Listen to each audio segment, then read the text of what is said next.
Los recursos naturales son elementos de la naturaleza que el ser humano utiliza para cubrir necesidades que garanticen su bienestar y desarrollo. Dentro de los recursos naturales encontramos los recursos renovables. Estos hacen referencia a aquellos que se pueden cultivar, producir, reutilizar o regenerar por parte de la acción del ser humano o de la misma naturaleza en un corto plazo. Dentro de los principales exponentes de este grupo podemos encontrar el agua, la energía solar, la madera, los peces, el algodón, el maíz, entre otros. Los recursos no renovables son aquellos que no se pueden cultivar o producir y no se pueden regenerar a un ritmo que soporte la tasa de consumo, es decir, el tiempo que tarda la naturaleza en reponerlo es mucho mayor al que se demora en consumirse. En estos recursos se puede encontrar el oro, el hierro, la piedra caliza, el carbón, las piedras preciosas y semipreciosas y el gas. Actualmente, todos los países del mundo utilizan estos recursos para su desarrollo, ya sea para cubrir sus necesidades básicas como la alimentación o para su uso en la industria, como por ejemplo en la industria energética o la industria manufacturera. En la actualidad, los recursos naturales son fundamentales para poder desarrollar innovaciones y generar más integración productiva, siempre y cuando existan políticas públicas que definan estos programas, estrategias e incentivos para el uso racional de los recursos, pero que a la vez sirva de beneficio económico. Ahora bien, teniendo en cuenta que la oferta de recursos naturales en América Latina es muy amplia, es importante destacar que las economías de estos países han estado basadas en la exportación de estos recursos. Por otra parte, los países que importan estas materias primas se ven beneficiados al contar con una oferta que en sus condiciones climáticas no tendrían, ampliando así las posibilidades de tener commodities dentro de sus mercados de manera estable a lo largo del año. El director del Banco de Desarrollo de América Latina y el Caribe sostiene que aprovechar las ventajas comparativas existentes puede incluso impulsar la diversificación de la canasta explotadora, más allá de las materias primas. La generación de innovaciones específicas ligadas a los diversos commodities estimularía la diversificación y la expansión de las exportaciones y se configuraría en un motor de crecimiento regional y nacional. Este modelo de explotación de recursos naturales es conocido como extractivismo. Generalmente es suplido por continentes como América, África e India, por sus países que cuentan con grandes riquezas de recursos naturales. Las demandas de recursos naturales son diferentes por cada país. Por ello, constantemente hay una búsqueda de grandes volúmenes de recursos que permitan satisfacer las necesidades internas. Esto es lo que genera una gran presión sobre los países que cuentan con estos recursos. El extractivismo nace a partir del colonialismo, por parte de las demandas de las grandes metrópolis.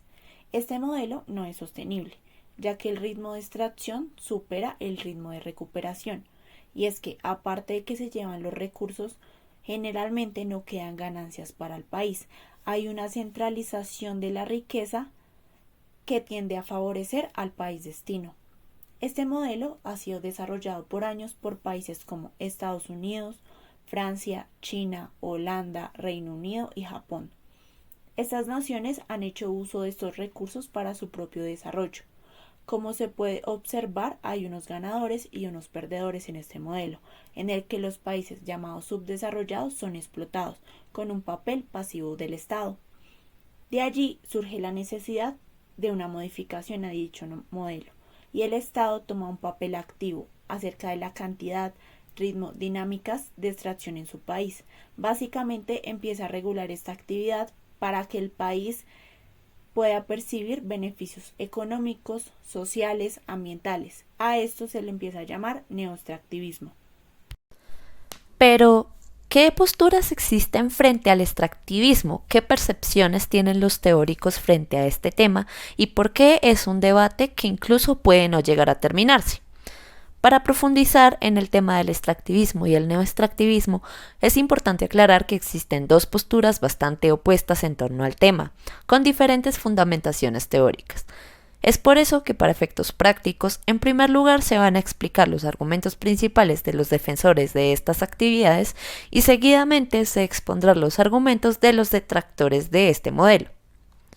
En cuanto a las ventajas o a los beneficios que supone el extractivismo y el neoextractivismo, tenemos que para el caso de Latinoamérica, entre el año 2000 y 2003, la inversión extranjera era solamente un 10%, mientras que en 2006 mejoró al 61%, a pesar de la crisis financiera y económica que se estaba viviendo en esa época a nivel global. Los flujos de inversión extranjera directa hacia Latinoamérica alcanzaron un récord de 128 billones de dólares para el año 2008. En cuanto a las personas que se oponen al extractivismo, se encuentran diversos argumentos como por ejemplo que esta es una manera de sostener un modo de acumulación de capital donde el país beneficiado es casi que únicamente el extractivo, reforzando además modelos de apropiación coloniales e imperialistas. Además, implica un retroceso histórico en la forma de producir, ya que en lugar de apuntar hacia una industrialización, se sigue explotando la mano de obra y la naturaleza de los países en vías de desarrollo. Se trata a la naturaleza como una propiedad privada de unos pocos para el único objetivo de lucrarse a costa de poner en riesgo la biodiversidad. Este modelo se le conoce como acumulación por despojo, que básicamente se basa en la mercantilización y privatización de la tierra y la supresión de formas alternativas de producción, lo que genera como consecuencia endeudamiento, apropiación de patentes, material intelectual y material genético de los países de donde se extrae.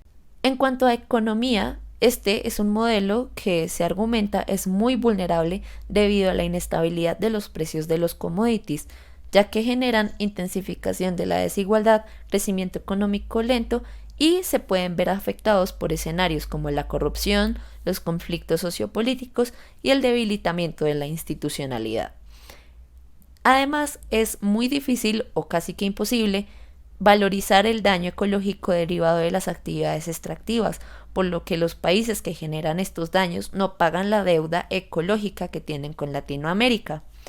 Además, no se tienen en cuenta las necesidades reales de la economía de cada país ni las necesidades de la población de las zonas de extracción. Estas actividades extractivistas se vienen desarrollando en toda América Latina. Pero, ¿y en Colombia qué? Gracias a su diversidad climática, es un país que cuenta con gran variedad de recursos naturales. Es de gran interés por parte de los países desarrollados por las importantes reservas de carbón que permiten satisfacer la demanda interna y garantizar una participación en el mercado internacional. También por ser uno de los principales productores de esmeraldas, piedra que tiene una alta demanda para la fabricación de joyas, además de una amplia trayectoria en la producción de café, cacao y banano. Por otra parte, actualmente también se extraen recursos pesqueros, florales, entre otros. Esto ha despertado el interés por las grandes potencias en el país. En Colombia, la legislación ambiental tiene normatividades sobre el patrimonio natural, flora silvestre, bosques, recursos atmosféricos, recursos hídricos y en general sobre todo los recursos renovables, ya que resulta fundamental para el desarrollo social y económico que sea protegido el medio ambiente. El artículo 79 de la Constitución Política de Colombia dice que todas las personas tienen derecho a gozar de un ambiente sano. La ley garantizará la participación de la comunidad en las decisiones que puedan afectarlo. Es deber del Estado proteger la diversidad e integridad del ambiente, conservar las áreas de especial importancia ecológica y fomentar la educación para el logro de estos fines. Asimismo, el artículo 80 dispone que el Estado planificará el manejo y aprovechamiento de los recursos naturales para garantizar su desarrollo sostenible, su conservación, restauración o sustitución. Además, deberá prevenir y controlar los factores de desarrollo ambiental, imponer las sanciones legales y exigir la reparación de los daños causados. Estos artículos se encargan de respaldar la garantía del cuidado y regulación de las actividades relacionadas con los recursos naturales. Previamente a la Constitución existen leyes como la 2811 del 74 y la Ley Segunda del 59. Estas básicamente establecen figuras y códigos de zonas protegidas. La Ley 2811, por ejemplo, dicta algunos apartados sobre cómo adquirir derechos de manejo de recursos naturales renovables. Pero, ¿y para dónde van todos estos recursos? Los principales países destinos son Estados Unidos, con una alta demanda de combustibles, perlas y piedras preciosas, vegetales también. Alemania demanda combustible, hierro y acero. Y China, que actualmente demanda combustibles y piedras preciosas. Como ya se venía diciendo anteriormente, es importante que entendamos entonces cómo se ve el extractivismo en cifras. En cuanto a la economía del país, las exportaciones se ven representadas principalmente por los combustibles y las producciones de industrias extractivas, donde la participación de este grupo correspondió al 51.8% del total de productos de exportación solamente en julio de 2022. Sin embargo, los 5 principales productos de exportación hacia el mundo por parte de Colombia son, en primer lugar, el petróleo crudo, que abarca un 32.2% del total de exportaciones, con países destino Estados Unidos, China y Panamá. En segundo lugar están las briquetas de carbón, representando el 13.9% de las exportaciones, y sus principales destinos son Turquía, Países Bajos y Estados Unidos. En tercer lugar está el café y las especias en general, que representan el 5.87%, y cuyos destinos son Estados Unidos, Alemania y Canadá. En cuarto lugar se encuentra el oro y las gemas y metales preciosos, que representan el 3.66%, y sus destinos son Estados Unidos, Italia y Emiratos Árabes. Por último se encuentran las flores cortadas y los árboles vivos en general, representando el 3.64%, y sus destinos son Estados Unidos, Japón y el Reino Unido.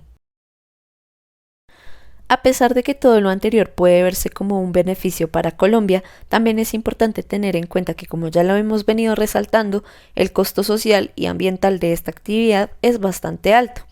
En cuanto a lo ambiental, tenemos que el IDEAM para el año 2021 reportó una pérdida de bosques de más de 170.000 hectáreas, lo que representa un incremento de 1.5 comparado al año 2020.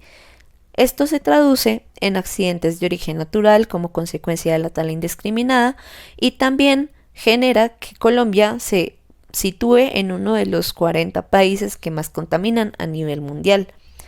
En cuanto a lo social, uno de los casos más recientes donde podemos ver las consecuencias de esto es el desplazamiento por parte de las empresas mineras hacia la población rural de Ituango, donde al menos en el mes de julio del 2021 cerca de 4.000 familias fueron despojadas de sus tierras.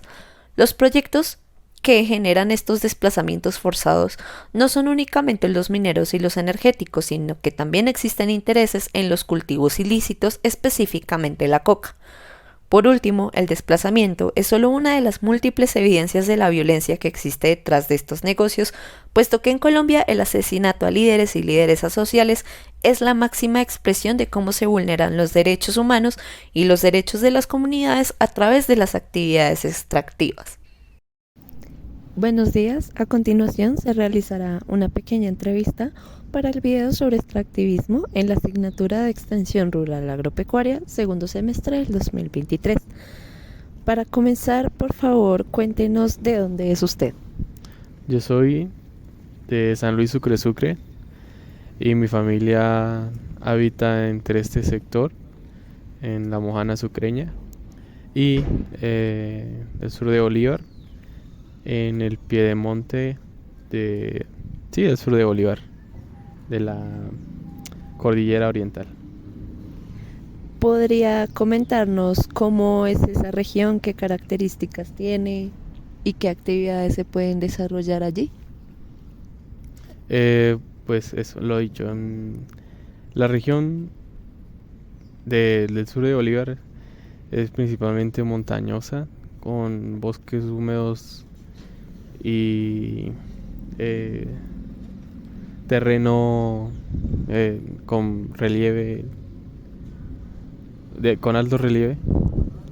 ¿Qué actividades se presentan? Principalmente la minería del oro, la coca, cultivos agrícolas y algunas explotaciones ganaderas.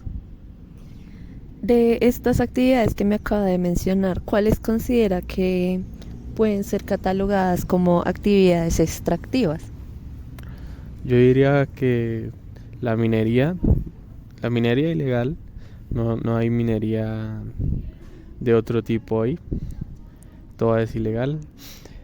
Y la producción de cultivos de uso ilícito, en la coca, por ejemplo, pues son sistemas que no van con la ideología o bueno, con el pensamiento tradicional o ancestral que se tiene ahí sobre cómo producir riqueza. Bueno, respecto a lo anterior, ¿qué impactos positivos o negativos pueden generar estas actividades dentro de la región? Lo positivo, hay muchas cosas positivas. La gente en un momento o durante un momento tiene cierta estabilidad económica y puede comprar, puede ampliar o bueno, mejorar su calidad de vida. Eh, lo económico es lo principal. Lo malo, hay muchas cosas malas. Por ejemplo, que todo eso va ligado a las organizaciones criminales, grupos armados y todo eso, y simplemente paramilitares. En un tiempo hubo guerrillas y ese tipo de cosas, pero ahora solamente hay paramilitares. Ellos controlan todo lo que tiene que ver con primero con quién es el que usa las máquinas para extraer el oro y quiénes tienen permiso. Y con lo de la coca son los que compran la coca y la mueven. Bueno, para finalizar con esta última pregunta, ¿usted considera que la extracción de los recursos en el lugar va en aumento o en caída con el paso de los años? ¿Y qué considera usted que le puede esperar a la región si se continúan con estas actividades?